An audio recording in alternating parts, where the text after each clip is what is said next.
Good morning. All right. Good morning, everyone. Can you hear me? So give me a confirmation if you can.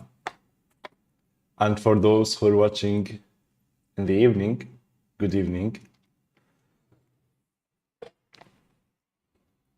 Prokla, Muhammad, Azdi, hello guys. Good morning and afternoon, I believe. Can you tell me if you hear also any additional noise? I think it seems this mic is recording everything is extra sensitive. I changed the mic recently and I hope this one is not annoying. So can you guys confirm whether now or later if you hear any artifacts or whatever? I have my notes, I have my pen. I hope you do too. From now on, I want you in these live streams to open your notebook and take some notes, okay? Let's take notes together. There are so many good questions, and I'm sure you are also coming up with your own questions. So let's always write these down. If we answer them through the stream, it's amazing. If we don't, you can go to the community or you can catch up on the next stream, or you can leave them a comment, and we can make a database of all the questions that you guys are asking and I'm also wondering about, and we make this accessible to everyone. We make like a page, FNQ page, and we start today. So I want you to collect all your questions and the questions that you see in the stream, and let's share them on Discord. I'm gonna ask the team to make a channel for, let's say questions, just questions. I don't know how we can coordinate on that later. Anyway, actually the same Unreal Engine and Twinmotion channels. We can put the questions there and let's start collecting these questions. I imagine if we sort them on levels, like beginner questions, medium or intermediate questions, or like some very specific problems that people go through, especially in our field, I think it would be very helpful for us, for our community, and for everyone. What do you guys think? So yeah, let's read the chat. Let's talk about today's plan. And we have like 90 minutes. Let's make the most out of it, okay?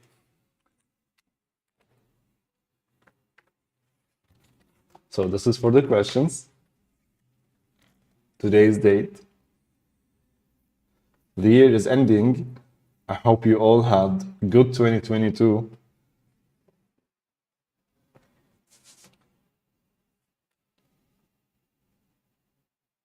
I am great, guys. How are you? And tell me, where are you watching from today? Overbeck Studios. Let's go the first question. I'm using Lumen GPU Lightmass in 5.1. Is it possible to use Lumen reflections like hybrid? How you can use GPU plus ray traced reflections? That's a good question, Overbeck. Now, to make it clear, when it comes to Lumen and baked lighting, they don't work together. So when we enable Lumen in our Unreal Engine projects, it will override anything that has to do with baked light maps. They will go away. And if you get any problems, we should actually remove these manually. And you do that from the word settings. So I know this is another question. We search for pre-computed lighting. We enable this for snow pre-computed lighting. And we go to build, and we build our lighting to override any light maps and use Lumen. Now, if we want to use the GPU light mass, then this should be as it is, exactly like this, false. So we can bake our light map. Now, when you are using the baked lighting method, whether it's CPU light mass, GPU light mass, or Lumen GPU light mass, to use ray traced reflections, to get these reflections, they will not be Lumen. They will be on hardware, ray tracing enabled hardware like NVIDIA RTX cards. And from the post-process settings of your project, so let's search here for the post-process volume. If you don't have one, add one. From here, you go to quickly add to the project, cinematics, sorry, the volumes, no, visual effects, post-process volume, drag this to your scene, and when you add this to your scene, let's enable or make this large, the details panel. And we need to go to reflections. I have a habit of closing all these windows or menus, it's just easier for me to go through any menu, especially if it's new. Anyway, let's go to reflections. Right now we're using Lumen method, Lumen reflections. And to see what they look like, I'm gonna press Ctrl space to open my content drawer, and let's see if we have any polished material. Let's type color white.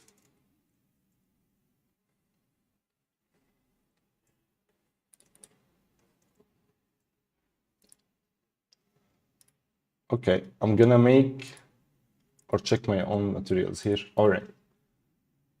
So I'm going to duplicate a material instance I have, assign it. Let's make this like a darker color, and let's decrease the roughness. So now we're using Lumen reflections. When we disable Lumen, you're going to get screen space reflections, and they look like this. They are bad, they suck. If there's something on the screen, we would see it, as in this example, you can see here. Maybe let's give it a color like red.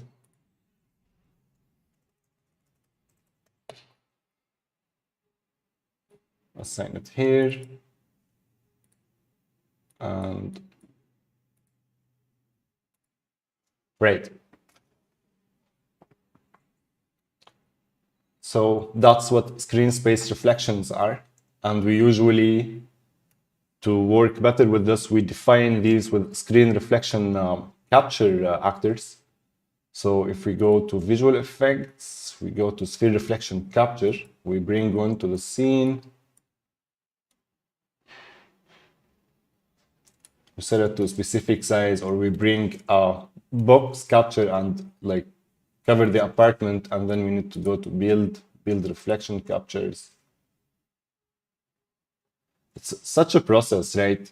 Like, this is why I love Lumen. It removes all these technical knowledge that we need to know on baked lighting and screen space reflections and all that.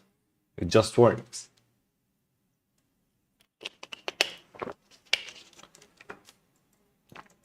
I'm not so sure if something happened to the reflections, but yeah.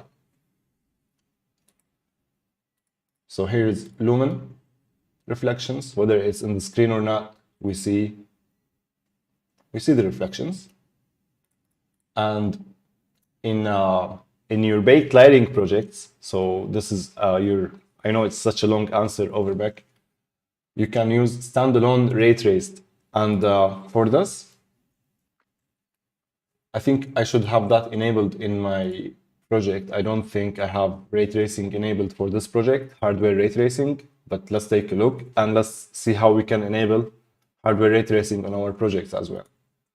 So when we open the project settings and we do that from the edit, we go to project settings, we go to engine, we go to rendering, or of course we can just search for it. And let's go to hardware ray tracing. What we need to search for is support hardware ray tracing. I will not enable this now, so we're not going to see the ray traced method, because it will take such a long time to recompile all the shaders and all, and I have many assets. However, this is the option you need for your baked lighting. If you want ray traced reflections in your baked lighting projects, standalone ray tracing. And this is deprecated. this will not get any updates in the future. And also it might go away because Lumen is more efficient method in getting reflections. Mainly, it uses software ray tracing methods and it works on non-RTX cards. However, ray tracing, RTX GI, I'm going to call it from now on, well, not GI, but NVIDIA's ray tracing, this one is very expensive and it does not work on AMD cards, for example, or lower end GPUs. So basically,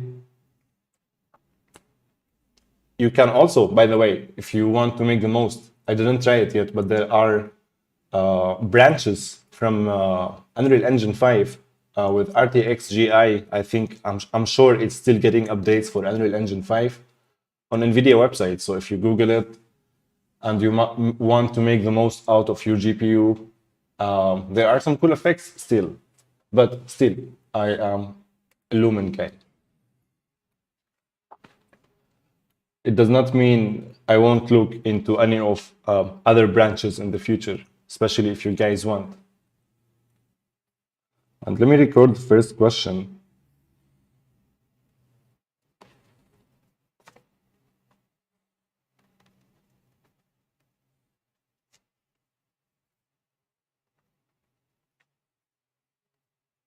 How's your week so far, everyone? Are you working on a project? Are you learning something new? Are you chilling, playing games, end of the year? Are you staying hydrated?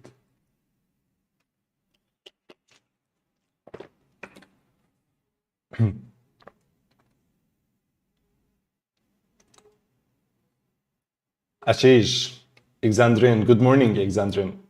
Asdi, how are you, buddy? I watched the first video of you, the basic Unreal Engine course. That was so good. Yo, thank you so much. I think it's a good segue to talk real quick about this. Guys, so I'm making a 4 series Unreal Engine course. The fundamentals and navigation of Unreal, data, preparing data to Unreal, materials, and layering. It's like 4 or 5 hours. The last 2 sections are on the way, and you can go to our academy and you can sign up for it here. It's completely free and it's all the fundamentals. Now, if you like the fundamentals and you want the remaining 10 sessions, they're still work in progress, and you also want the Unreal course, you can get our Unreal Engine 5 Archviz course. And that's so important. If you want to master everything you want, you should master and learn all the workflows in visualizing Archviz projects in Unreal Engine. So go to VR Division Academy, our academy, check it out. And yeah, thank you. I'm glad you like it, Azdi. Thank you for reminding me as well. Amil Jar, buddy, how are you, man? How is it going? It's good to see you. Ika, hello, Amir fans, buddy. Amir fans too, man. Thank you for joining. Watching from Bali, Indonesia. Welcome, Ida. I hope you're having a good day. Ika and all of you guys and gals. Harun, come say hi. Sorry for any loudness. Yeah. Yes.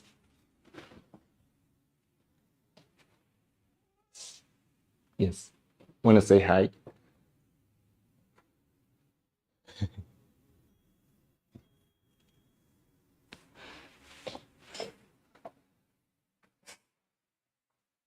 He's a good boy.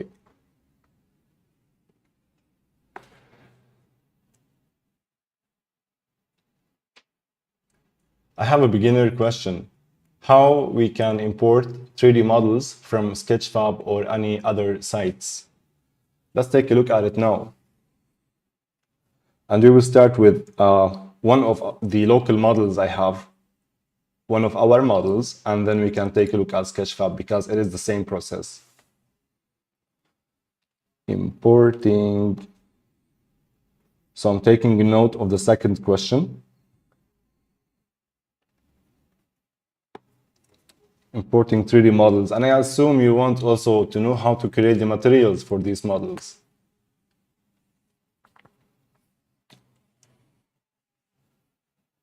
Overbeck Studios. Thank you. I have to use baked lighting because Lumen doesn't use sparse volume lighting. That's right. And it is essential for AR graphics. Or is there a way to enable sparse volume lighting in Word settings? Overbeck Studios. That's another good question here. For now, Lumen, well, it does not support sparse lighting volumes, or I won't say VR because we with the new updates of Unreal Engine, the Lumen and Nanite are it's possible to enable them now in test VR projects, I'm going to say. And I assume with time, we are going to get things like Nanite and Lumen for our AR projects as well. So it's a matter of time. I was saying last year when Lumen came out, like we still need to learn about baked lighting and how to unwrap our meshes and prepare our projects for good baked lighting scenarios.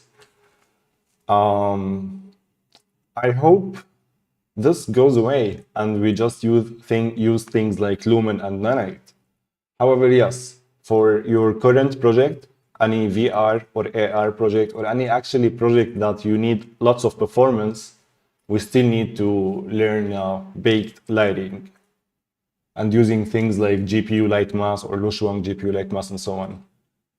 Good questions, my man. And good luck with your project. It seems interesting.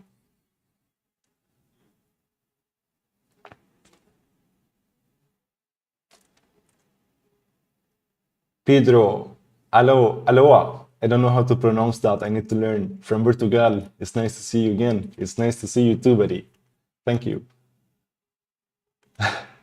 Overbeck, you can ask as many questions, man. Asdi, thank you. Please drop a review. Hell yes. Ala, Habibi, how is it going? Good morning to you too, buddy. Asdi, you like cats too? Hell yes. Linus, hey, do you bake Lumen lighting? I have a scene, it's not big, but only runs at 20 to 30 frames per second. I want to increase the frame rate. Good question, Linus. I was just talking about this. So we cannot bake Lumen lights, but we can switch to baked lighting in our Unreal Engine projects. And in order to switch our lighting from Lumen to baked lighting, let's see how we can do that. So we talked about adding a post-process volume to our scene. So we can do that from visual effects and we can drag post-process volume.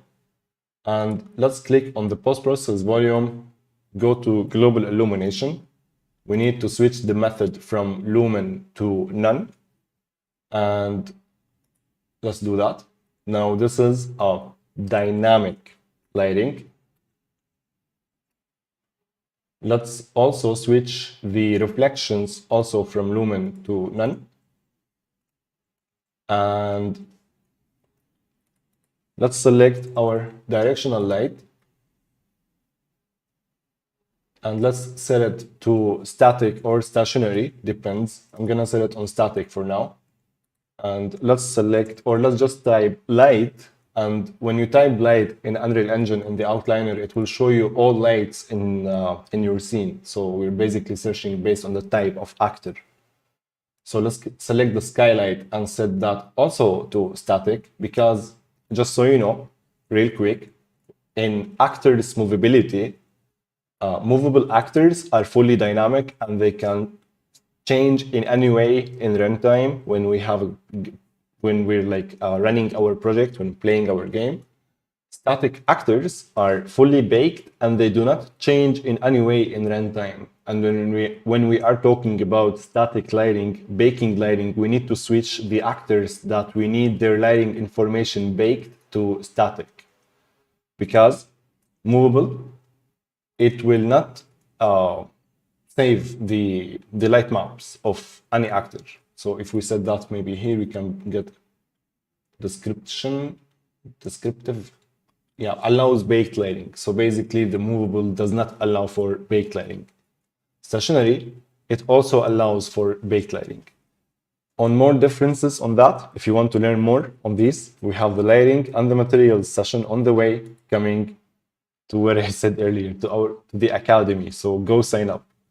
Anyway, continuing, I'm gonna select all my lights and set these also to static, but it seems we need to select different type of actors.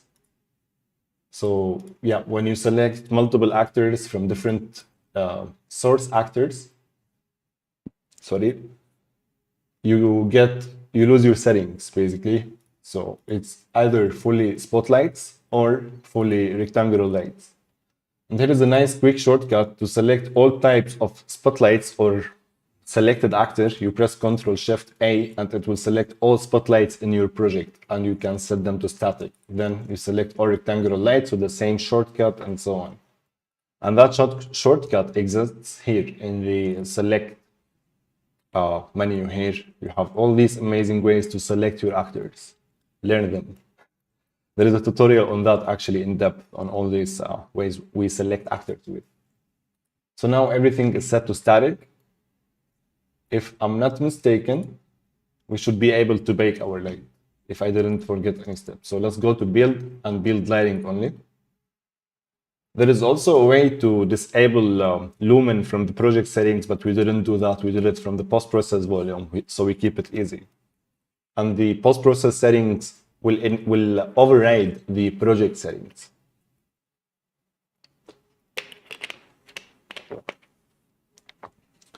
You can see lighting getting baked. I just noticed it's behind me. That's funny. Look, yeah, it's gone now. So, yes, that's what baked lighting looks from the first try. And this happened because we don't have any light maps on our meshes, or these light maps are overriding. And to check on the light maps, I'm going to press on one of these meshes that look funny, and I press here. And by the way, I think the first message we got when I closed it, I'm just muscle memory to close it to ignore all the errors. That was actually telling us about the percentage of each mesh and how it's overlapping. So let's open this mesh. And let's go here to UV channel 0. We can see we need another UV channel that will save the light maps in it. And for now, we don't have another UV channel, and that's why this looks like the way it is. However, if we take like another look, like we notice the ceiling, it looks all right compared to the other meshes. So let's take a look at the ceiling UVs. So I'm gonna press Ctrl+B on it to locate the static mesh and then double click to edit it. Or when it comes to static meshes, I can press Ctrl+E, and that shortcut basically is here. So Ctrl+E to check on to open the static mesh editor. Now look at that. It does not have another channel. Now that's funny. Let's go to the modeling tools. I don't have them enabled. But even with that channel, I think the islands are not overlapping. So we will take a look. I will enable the modeling tools. And if you didn't see the modeling tools videos, I urge you to watch this series that we are making now on the modeling tools in Unreal Engine. There is part 1, part 2, part 3. If you like this channel, go watch all of them and leave a like. Let's go.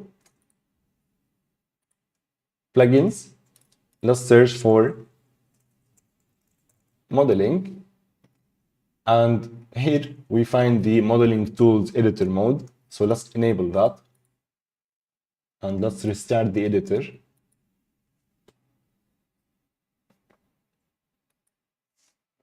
Give it little time while it's gonna load in a second. So let's take a quick look at the chat if there are any questions, but let's take them one by one. So we were talking about baking lighting for Lumen scenes. We're almost done. So I have a habit of giving a color to a folder I'm working on currently a lot, like this folder here. So greenish for active folder. So when I open the Word, the content browser, and I have so many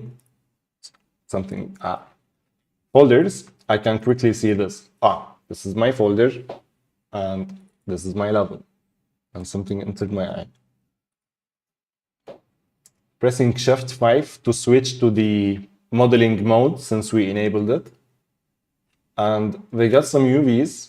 Let's open the UV editor, take a quick look.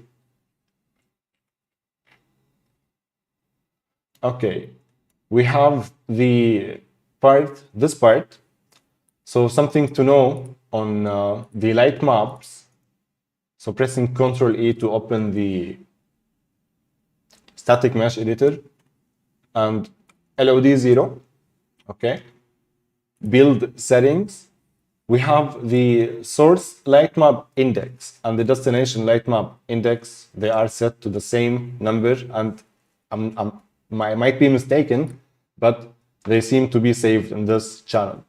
Still, I might be mistaken, because the way I know it, we always have UV channel 0, and that's for the albedo, and we use it for the textures and all, and we have UV channel 1, and that's for the light, the unwrapping we do. However, I also imagine maybe the engine is handling things automatically or behind the scenes to create another channel for us and apply these as light maps.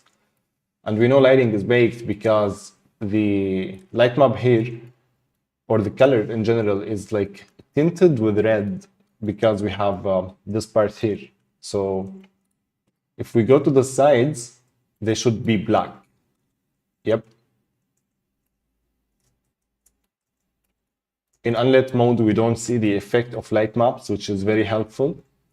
But that's everything for baking lights. Now, in your tool of choice, if you want to actually, let's see if we can re-import real quick. And do we have options to generate? So in my Datasmith import, I will just simply click re-import and click on generate Lightmap UVs, okay? Because I usually disable this for faster import. And I will keep these settings as they are. So this will assume the lowest resolution it can assign on a mesh compared to the scene size. You will see it in practice, and this is the highest resolution on a mesh. So for example, meshes like this big ceiling, it will be set to a resolution of 512. And if we have mesh like this spotlight, it could be 64 or 256 or something, if it's alone. So let's click import. This could be 64. So based on the size of the mesh, it will have what we call light map resolution, right? So floor is big, 512. And the scene earlier baked really fast. Now let's see how long it will take to bake the lights. And there is a shortcut for that, Ctrl+Shift:, to bake the lights. And now I'm using the normal CPU light mask. I'm not using the GPU light mask. And yeah, Ctrl+Shift:, here for the shortcut for baking the light, because if you work with baked lighting, you are going to bake lighting a lot. There we go. You see, when we enabled that option, it unwrapped everything for us automatically. And I imagine we should have now another channel of this mesh and how it's unwrapped, basically. And here, the light maps will be saved. So we press Ctrl-Shift-S to save everything. If you press Ctrl-S, it will save only selected actor. So from now on, one of your favorite shortcuts, everyone, is Ctrl-Shift-S, not A. So Ctrl-Shift-S to select everything that changed in the project. And this way you know you're safe. All right. Now, let's do this quick test, by the way. Yeah, they do not work. Lumen reflections on baked lighting, they don't work. You need to use the ray traced lighting. This is again for you, overpack. All right. Let's say you want to disable the light maps we have now. You want to use Lumen. We will see how we can do that, but let's see if there are any questions on baked lighting before we proceed.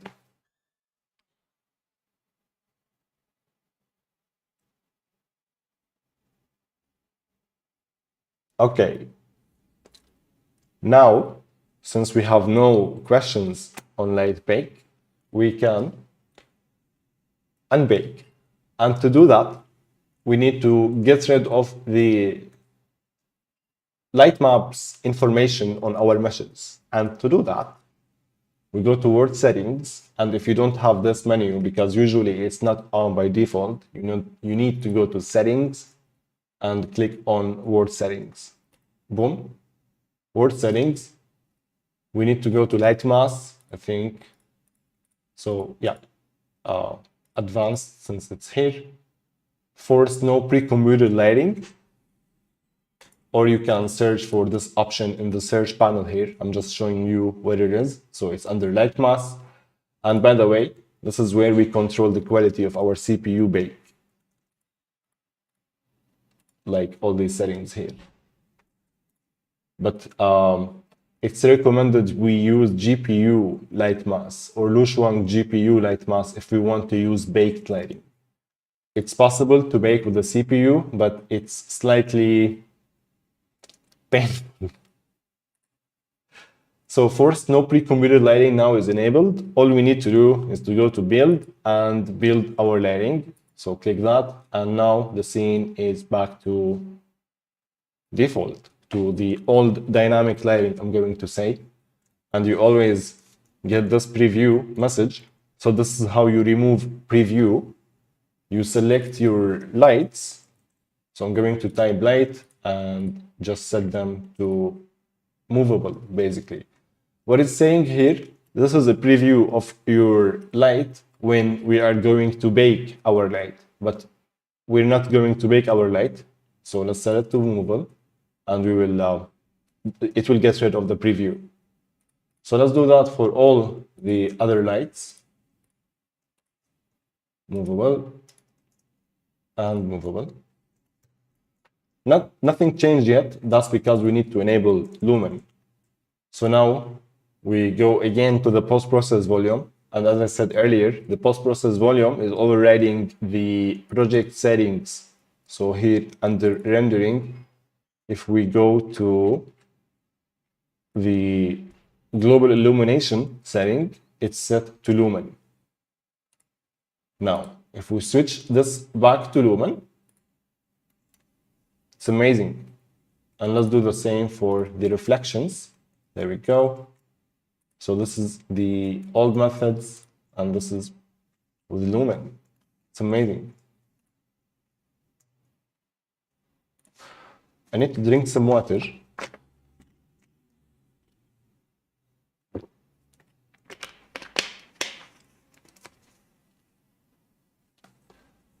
Harun is just so funny.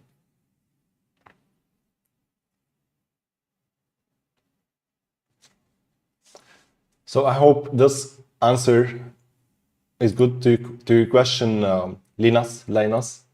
Let me know if you have others. Asdi,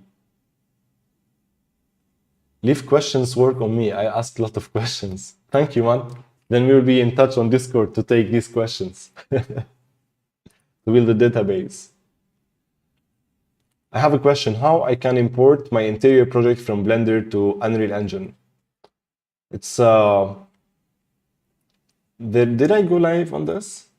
So there is planned live stream on how we import our meshes from Blender to Unreal. However, there is a checklist of things you need to do based on your workflow, but some of these are organizing my scene, putting everything in layers, renaming my meshes, detaching the meshes, right? So when you have a mesh, a wall, it should not be all over the interior. So I have different walls.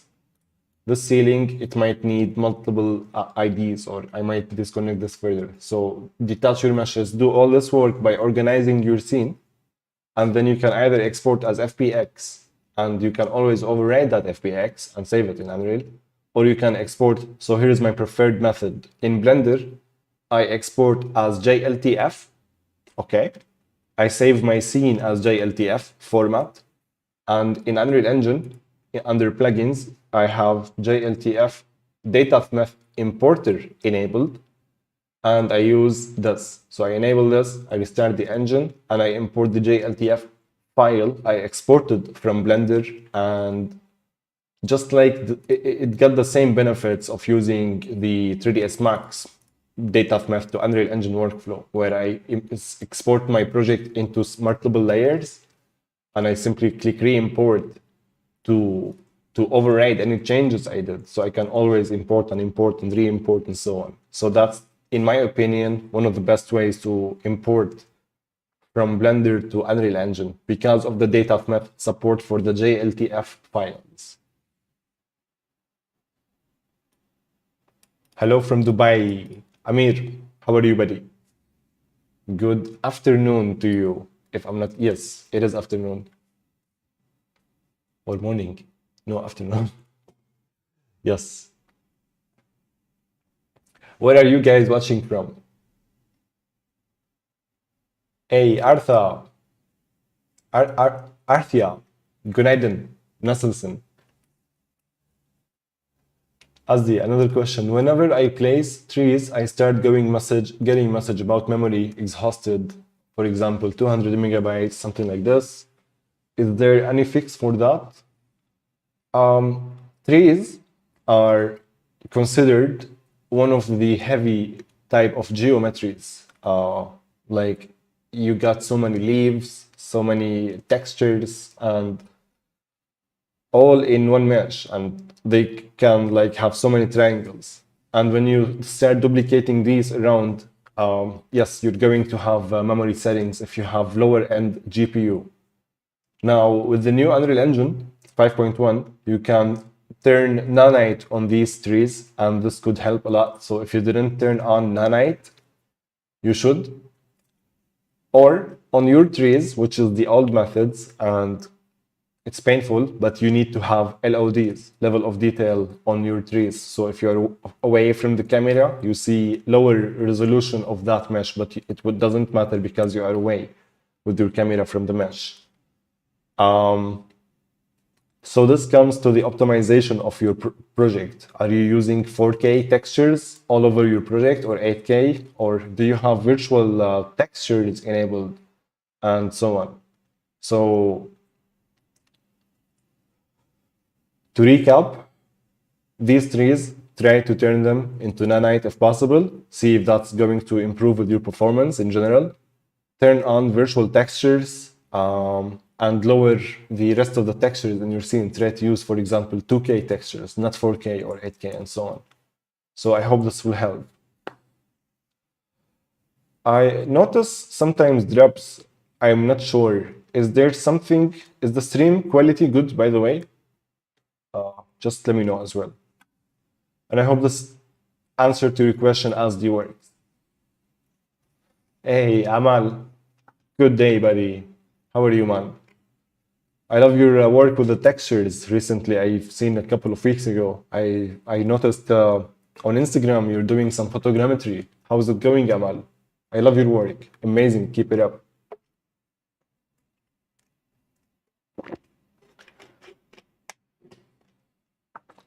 Linas, thanks for that. I switched the settings with you and everything went super dark. Yes, that's why we baked the light. So don't forget to put all the lights to static and build your light from here. Abdul Wahab, buddy, how are you, man? Let's talk soon. Hope you're having a good day. Can you show how to use the UV editor if you have the time? So let me put the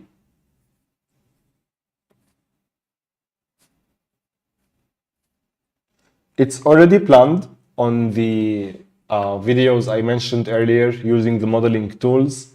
So let's not cover it today and leave time for other questions, but I'm taking a note to make that into its separate version or something, because there are still things I want to take a look at and I want to do some progress on the apartment today.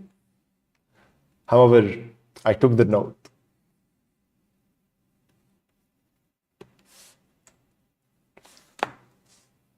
And speaking of notes, just to bring any of you guys here to speed, we're making a list of all the questions I get during the stream. So ultimately, we build a database with answers to all these questions. So if you have any questions, please start having your notes with me. Bring a special book for the Unreal questions, and let's build that database of questions. And we build it, and hopefully it will be useful to everyone in the Unreal community and who is not in that community yet, but they will come to learn the engine, and they'll have the same questions as many of us did. So maybe we can do something about it. What do you think?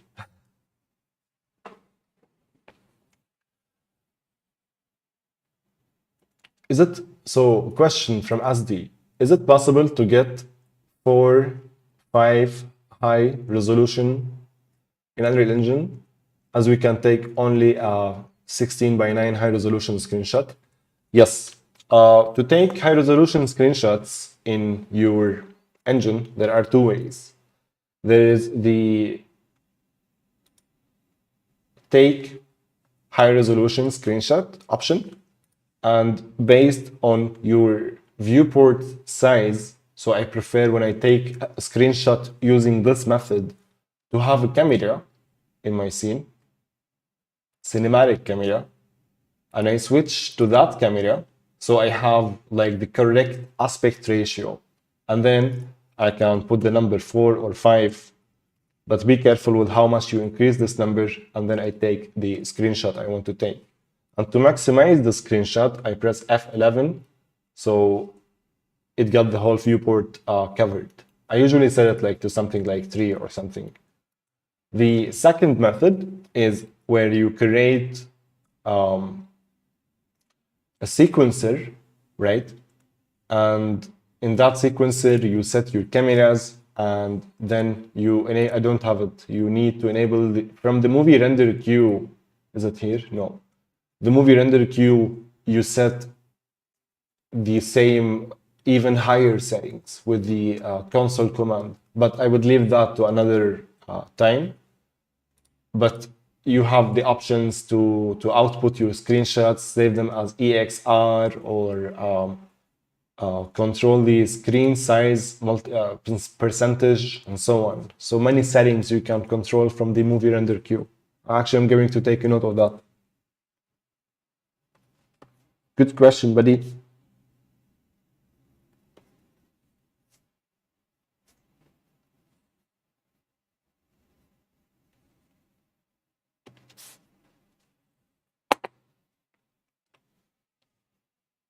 Justin, hello. Adam, hello to you too. How's it going, guys? Having a good day?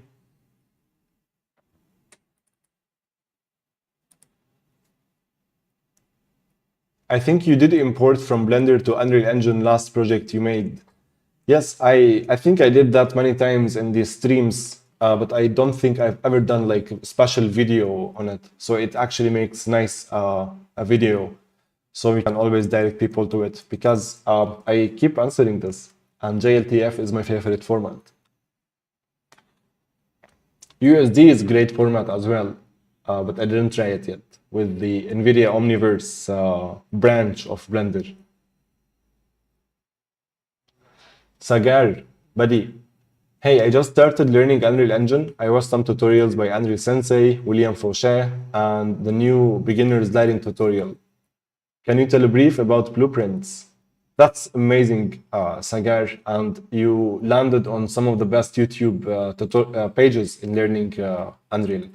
Now, a brief on blueprints. If you search the channel, I have 3 videos that will help you with the blueprint, level blueprint, and then the class blueprint, and will really put you on the right path.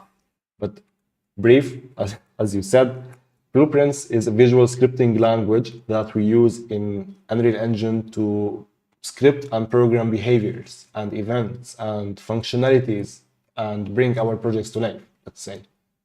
Opening doors, changing furniture, building digital twins, like you know this, from changing doors to digital twins. Blueprints, it will basically allow you to make games, right? To make any type of functionality you can think of without the need to type a single line of code. So there is no need to learn C++ when you're learning blueprints. Of course, it will help. Learning any programming language will help a lot in knowing what you're doing in a more logical manner and understand how things are built. But if you don't want to learn, and take me for example, I'm learning Python, but I'm not learning Python to program games. But it's very helpful. I realize it's so helpful for me to understand blueprints or their logic more when I started learning a programming language. Anyway, so blueprint, there is a bunch of nodes, and these nodes, just like in the material editor, when you connect these nodes together, you build more complex functionalities and prototypes of games, MVPs. So MVPs are minimum viable products, and so on. Stay hydrated.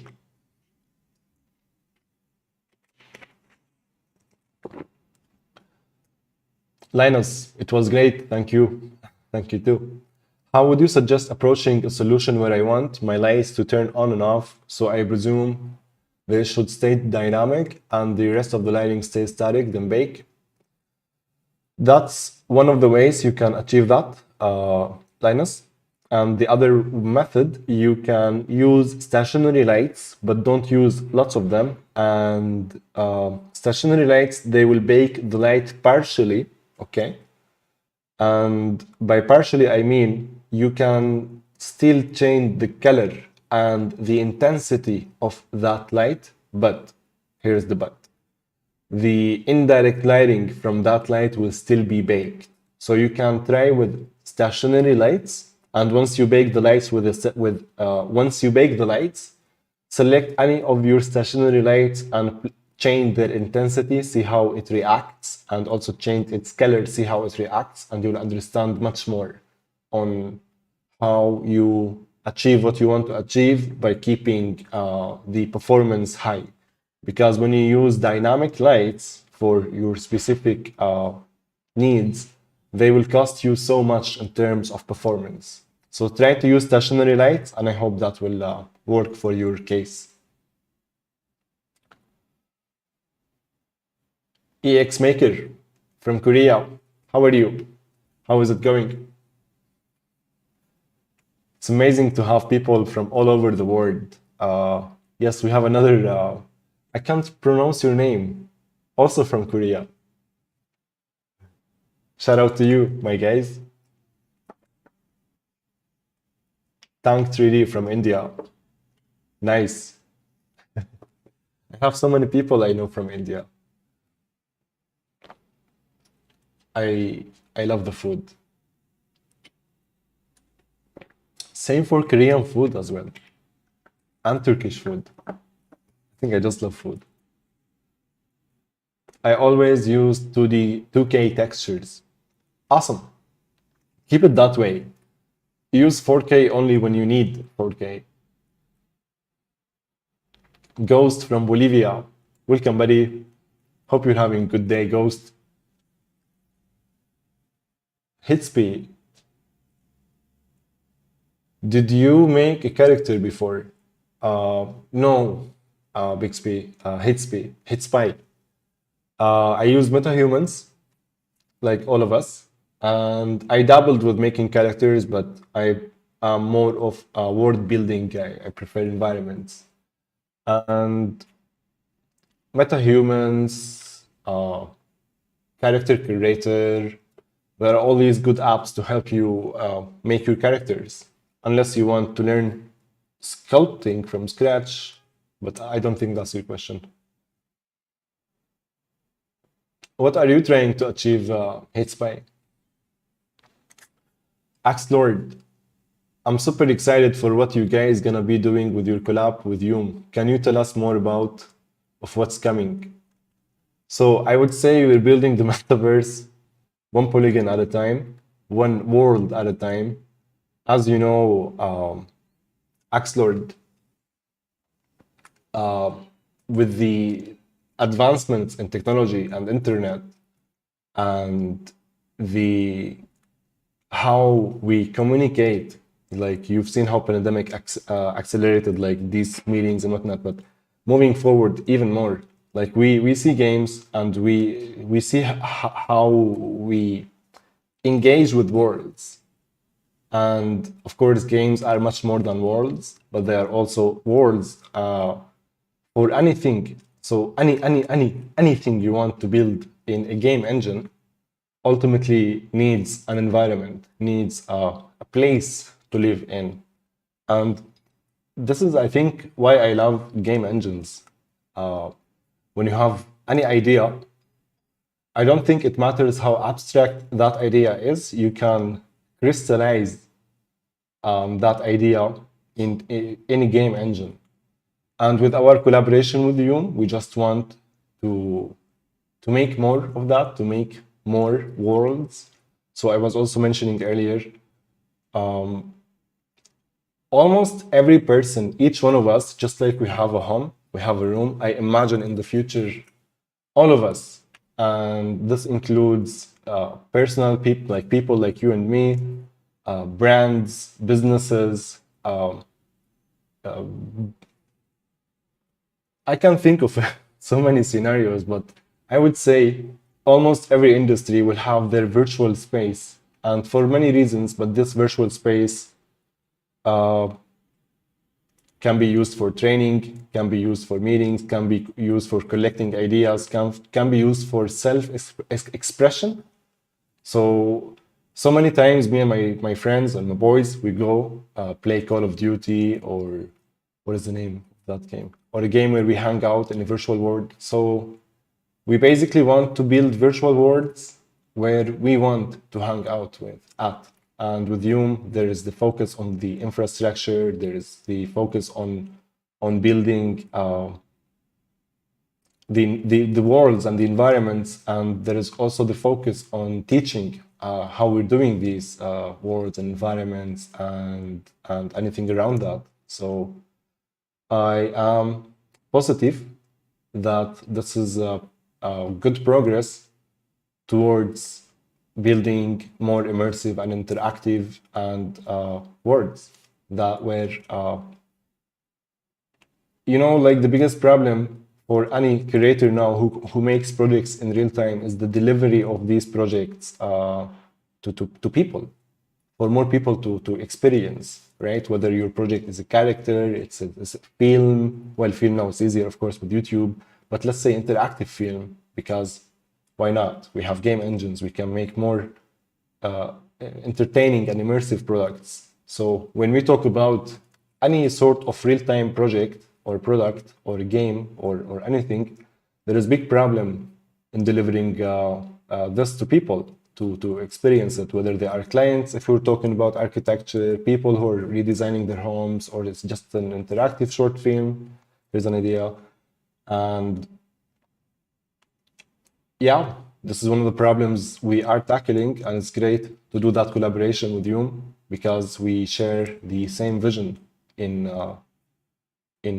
delivering these experiences and building more worlds and bringing more people on board. So yeah, thank you. Good question, and thank you.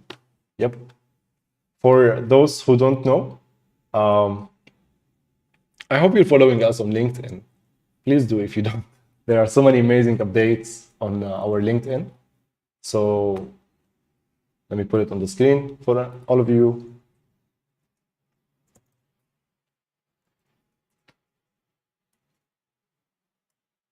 Let's take on more questions. So yes, find us via Division and follow us, and we will thank you in advance. Justin, greetings.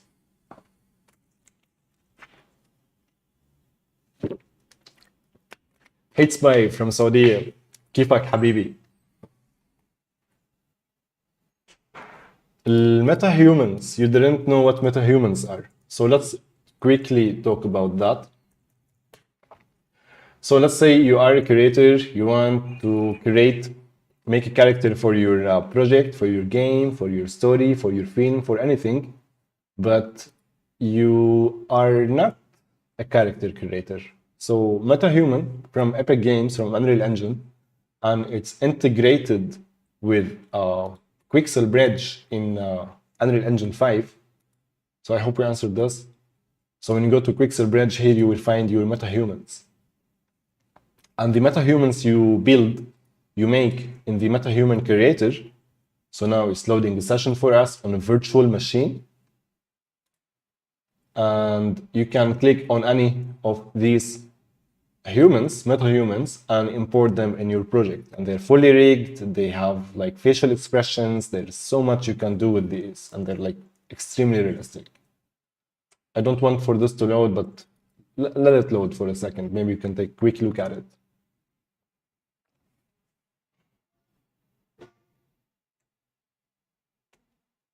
Yes.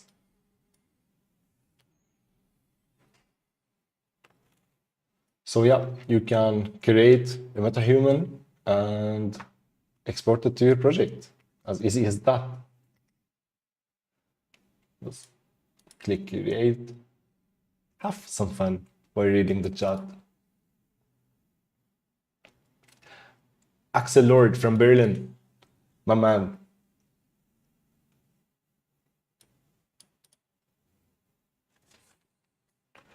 So as the displacement methods in Unreal Engine, it's a tutorial also on the way with using the 3D modeling tools, but it's amazing what you can, the type of worlds you build with the, not worlds, like the environments with the displacement tool, because you can, displace any surface. So yeah, you can go to blend, you can bring more humans and blend their features, but I think we should disable. Yeah, I need to quickly remember.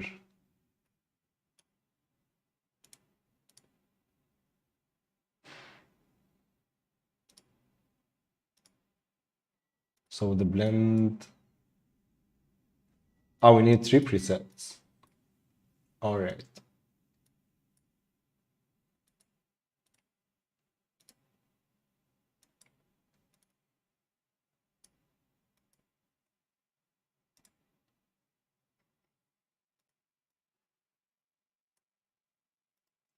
Yeah, just like that, you can control, and you can see how many controls you have. So here's the blend. When I click on any feature, if I move it to this circle, it will match it to this human here, or this circle, or this, or the middle.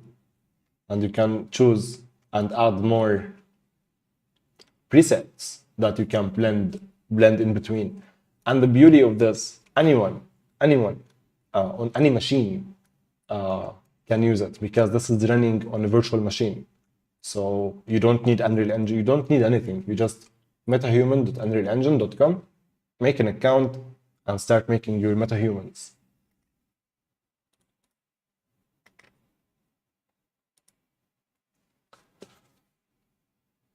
I hope this helps you, Hate Spy. Pedro, this stream is good. Thank you. Had a trouble understanding lights. Thank you. I'm so glad you understood lights better, Pedro. And I'm gonna repeat it. I'm gonna say it again. I know this is the third time, but this is so important. I have upcoming lights and materials. So if you ever struggled with understanding lights or making materials, you can sign up for our free training on our academy, vrdivisionacademy.com. And if you want more, you can check out our course. It's Christmas sale, by the way. I forgot to say that. And the course now is 50% off. And we'll leave it there. And I'm glad the answer for lighting helps. So it just triggered me. It triggered my head, my memory. I'm not triggered. Axelord. So basically hosting like an Archviz experience in a browser. Yes, Axelord. So to continue on the question on what we're hoping and planning to do in the future is actually, so there is the part of where we want to share the knowledge we learned while we're building these worlds, right? So 2022 was such a year. We made so many projects and we learned so many things from these projects. So we're focused now on 2023 with you and our other partners to make educational content, YouTube videos, things for the academy, sharing best practices and so on. So teaching how we build, how we build worlds, how to build worlds. So NSA, I like think it in my head, help build the next generation of architects. Because when you want to build any immersive environment and world for the metaverse, when you are helping a brand virtualize in the process of virtualization and digitalization of their products and whatnot, and the placing of all the services they do, whether they are let's talk about physical products first, and there is the more abstract thing where the company you are helping enter the metaverse, they don't have, let's say, physical items to offer, right? Maybe they offer services. So it's a mix of many amazing skills from different backgrounds. We really want to share this to make it, so it's more possible to build beautiful worlds and immersive and functional. And that's what you see with most like world metaverse projects nowadays, the big, massive, vast areas, but none of them is functional, like, or just there is no way, many questions. Anyway, so that's one. And two is, as you said, is helping in the pixel streaming side of things and cloud hosting, and make it possible for everyone who uses Unreal Engine to push their projects to the cloud. So yes, especially Archviz projects, especially.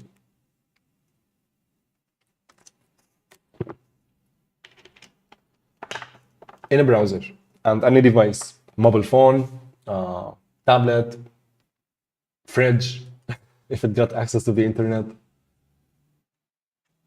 Because that's the future of the internet, in a way, I imagine. Like, we have these 2D pages, it's amazing, they're still very needed, but we will also see more 3D experiences that are so much easier to access.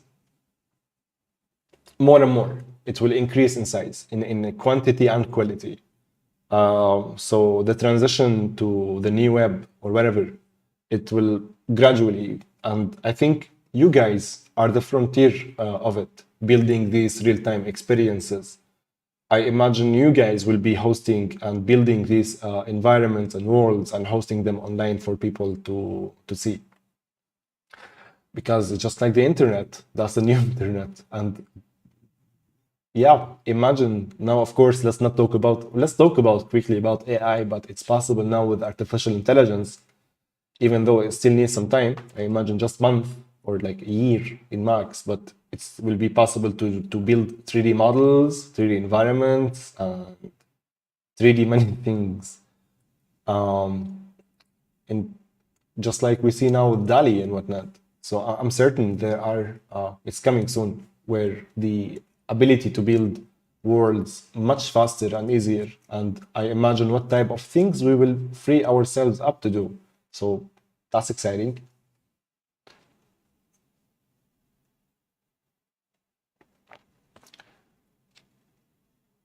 So basically, add questions on notebook and not asking, not for today. I'm placing some questions as the thank you. Question, making bubbles for beginners. Yes, that's a question note. But I think we can take a quick look at it. Let's give it a shot because it should not be complicated.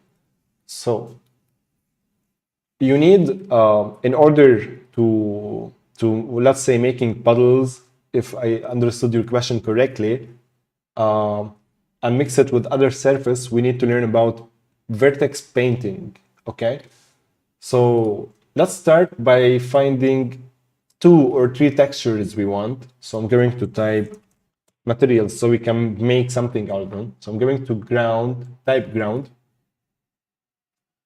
and yeah, let's download this in a medium quality, and let's sign in real quick. Did it sign in? Yes.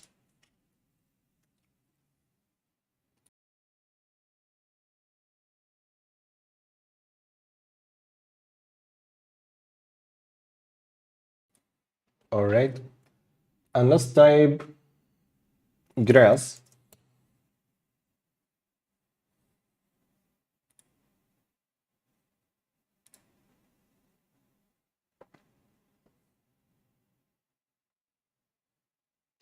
Let's export this to the engine. So yeah, I hope I remember it. We will see. So export it. There we go. Look at that. And let's export this. I think it's this. Yeah. As for here, this is a virtual texturing problem. I don't know why it keeps happening, but if we go to level of detail, no, texture, advanced,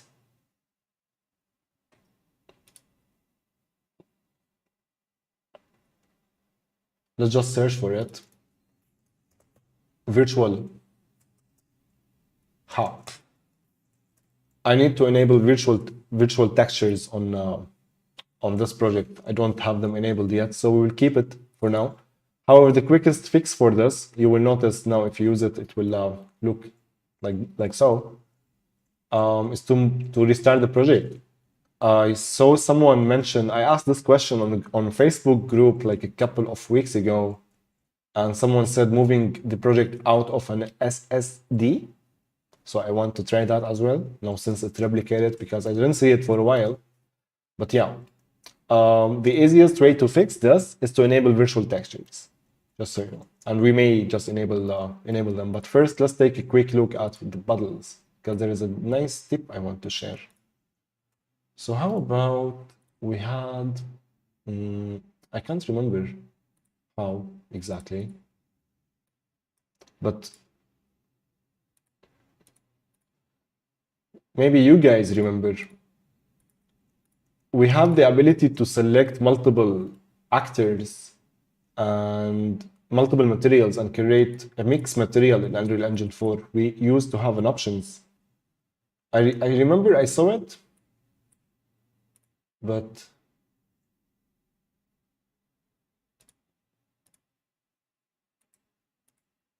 I can't remember where exactly. There we go. Is it? Yeah, create.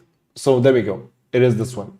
So in Unreal Engine 4, we used to have a button here to open Megascans options, but we don't since Unreal Engine 5. So you need to open Quixel Bridge once you download your materials and whatnot. Go to the preferences here next to the quality. So select here. And well, it's gone. Create material blend. So click here. And did it create material for us? Game blend materials. So we should have a new folder called blend materials. And we have a blend material. And since I had two materials selected, in this case, like these two, they are automatically now set to a blended material.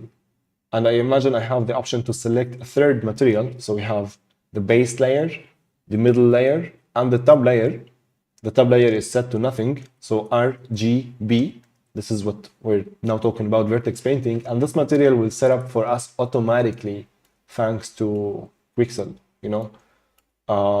You have here your material functions for the base layer, textures, middle layer textures, and top layer, and so on. And if you open this function, you can see it's already set up for us. The base color, the roughness, the normal. So the base color, it is here, and so on. So let's close this. Sorry, feel free to open the master material and reverse engineer it by yourself. Before we test this material, I'm going to restart my engine so we can see it better. We don't want this. So let's first replace this, and let's not restart. But in order to paint, I'm going to make two meshes, two planes, okay? One with no subdivisions and one with subdivision. And basically, if you want to see the wireframe of these rectangles, let's set this one here.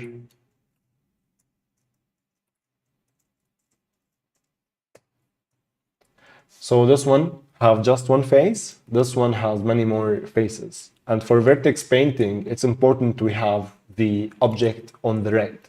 Of course, this is an overkill, you can go with much less, but the more vertex you have, vertices you have, the more defined your vertex paint will be.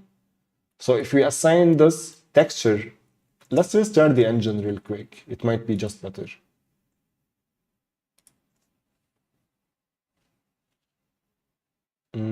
Yes.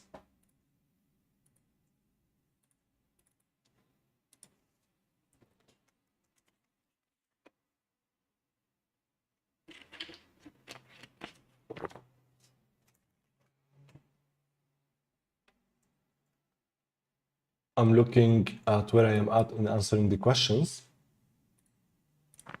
Oh, it does not, did it work? Yeah, it did. Okay, so let's go to projects. All right. So I press, I imagine mesh paint, so Shift 4. Let's close the content browser now, and let's select the first object here where we have many vertices. Let's click on paint, and let's disable or enable some of these layers. Switch the color here, or you can press Shift and switch. So now I'm painting with this layer, right? The one with no material, can paint with red. I can change the settings of my brush and, you know, all the good things. And we can do that here. And you asked earlier on the bubbles, so based on the things you select, you can paint with these. And I think the alpha channel or the blue channel, I'm not so sure. Let's check the material first, because we also have the option to enable the puddle. Yeah, there we go. Use puddle layer. Enable this in your blended material created by Quixel. And now, if you go back, press Shift 4, you can see where I was painting with the blue channel. So I'm gonna remove these. It will paint on top of these a puddle, basically. So you can use this in many ways, but yeah, that's the beginning. And I imagine it would work so much nicer in an exterior environment. So I don't know why I have this here. Bring it back to default. Now, just for comparison, if you take a quick look, here we have no faces. It's just one face. If we try to paint, technically nothing is going to happen. So unless you increase the size, so it covers everything. So paint. Even like me is confused, right? It's not painting. The reason it's not painting, it's because let's add more faces here. So modeling tools again, and it's under subdivision. Let's add 3.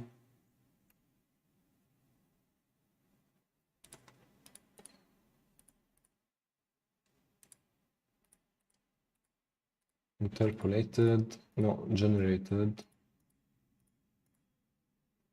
none. I want to do the subdivision without affecting the curves, but it's okay.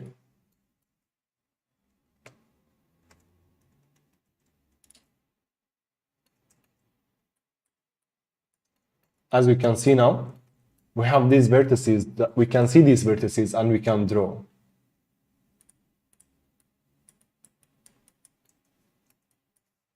All right. And again, if you use the blue channel, you can draw a bubble. And you can deform your mesh accordingly as well.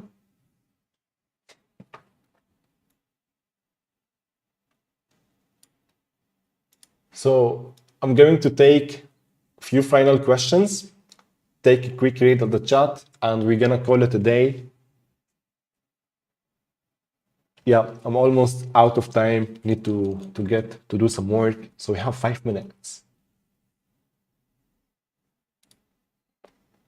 Asdi, I hope this answer was good to your question on puddles. So Onur, why my textures are missing after Datasmith? Where should I check first? 3ds Max / Corona.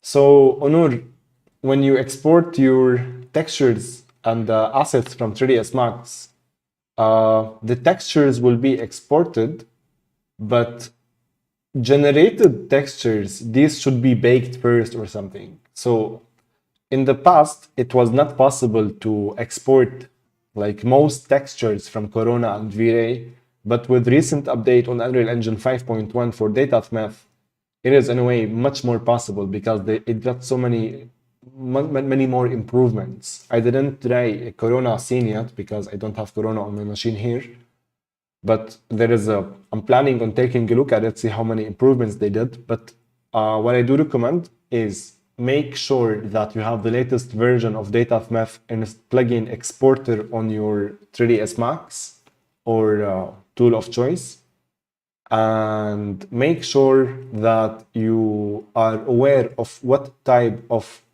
maps are supported by Datasmith and what things are not supported yet, and prepare your scene accordingly. Now, I imagine, Onur, you are new to Unreal Engine and you're experimenting with the engine now. Don't worry about the Datasmith part of things and materials, because I keep teaching the best workflow for projects like this here I have in Unreal, is to build the materials from scratch inside Unreal Engine. And technically you build them just a couple of times and then you start building your own master library where you have a project, you can texture it and add all your materials and assets and things in much less time.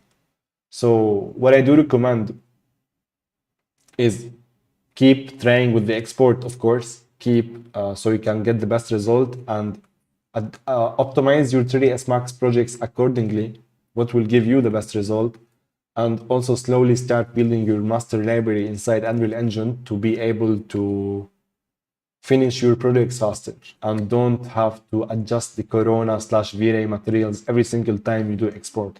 You will get to a point where you export your projects from 3ds Max or any tool you choose without materials, because it's so much more efficient and easier to create these materials inside Unreal Engine, especially when you build your library. One more thing, can you make videos on it? Dropping, leave, and like, moving particles, like give more in depth to videos, and like snowfall on a scene. Is there some videos on that? Sagar, good question here. the type of effects you are talking about, you should learn about Niagara effects in Unreal Engine. And there are so many good channels on that on YouTube, and some good courses as well on Unreal Engine website. So Niagara particle system is what you want to learn in order to learn about how you make these visual effects you mentioned. And of course, you make them with Niagara. I keep trying that, but I just can't manage to make MetaHuman as beautiful as you. Good one, JT. Thank you. If you've ever tried, send it to me on Discord. Don't worry about beautifulness. Ness. Good one. You made my day, buddy. Adam, I want to make a tutorial. Can you tell me where to post it? I want to do it in 3 languages I use. 3 languages. Okay. The best place to post it ultimately is, I imagine, a place where you're going to post a lot. So hear me out. Wherever you upload it, of course, I do recommend uploading to YouTube if you want to start with making tutorials for YouTube, Adam. And that's a great start.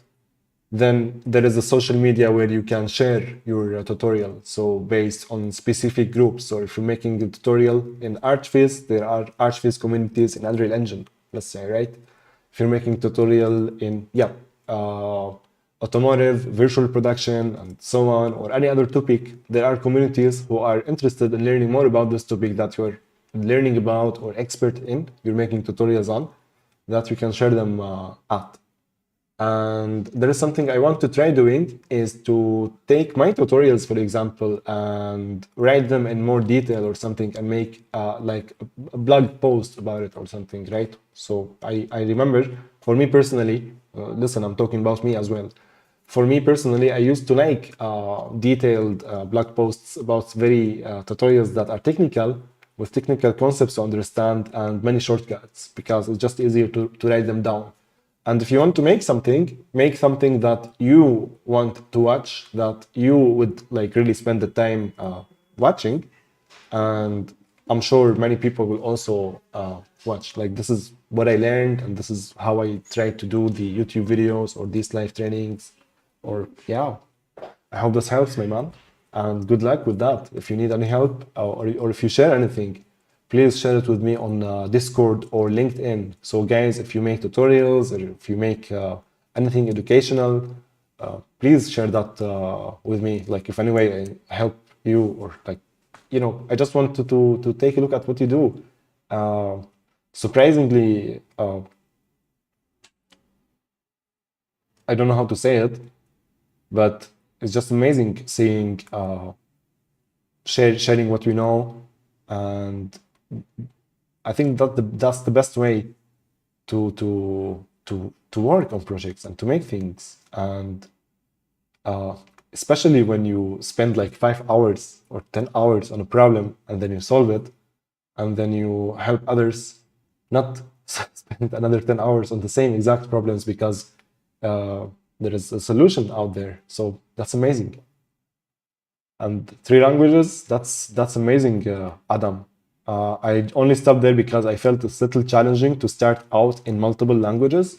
I would start in 1 or 2 languages in a way, and maybe add the 3rd. But again, if you want to do 3 languages, go for it.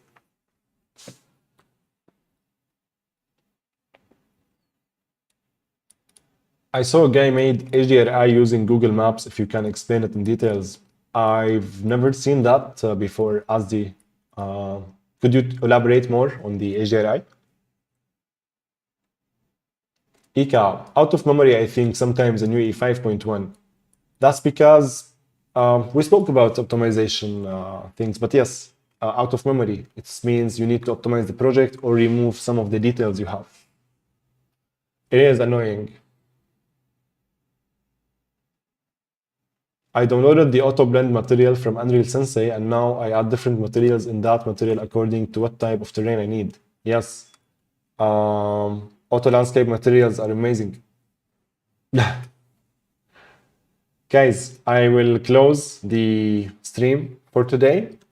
I know we didn't make progress on this project. I wanted to do so, but it was much more interesting to answer your questions, especially it's been a long time. I'm sure you have many questions, so I'm glad you did. I'm glad you all showed up and shared your questions, and I hope you found the answers we gave today useful. I look forward to seeing you soon. So the next stream, I don't know when exactly, but it will be scheduled on the channel. So I look forward to seeing you guys soon, where we will answer more questions and maybe do some Unreal Engine work if we get to. But still, it's amazing. Thank you for the questions and for being here and for the like. Stay hydrated. Join us on Discord, guys. I think sometime we can chill out on Discord. So join us there, and I wish you an amazing day, all of you. So I'm just checking the last questions. I'm taking notes. So Exandrine, on the Niagara water fluids, we will explore them in another stream. Taking a note. But it's amazing what you can do now. It's not what you can do, but what feels possible in a while from now with things like the Niagara fluids. All right, my guys, have a beautiful day.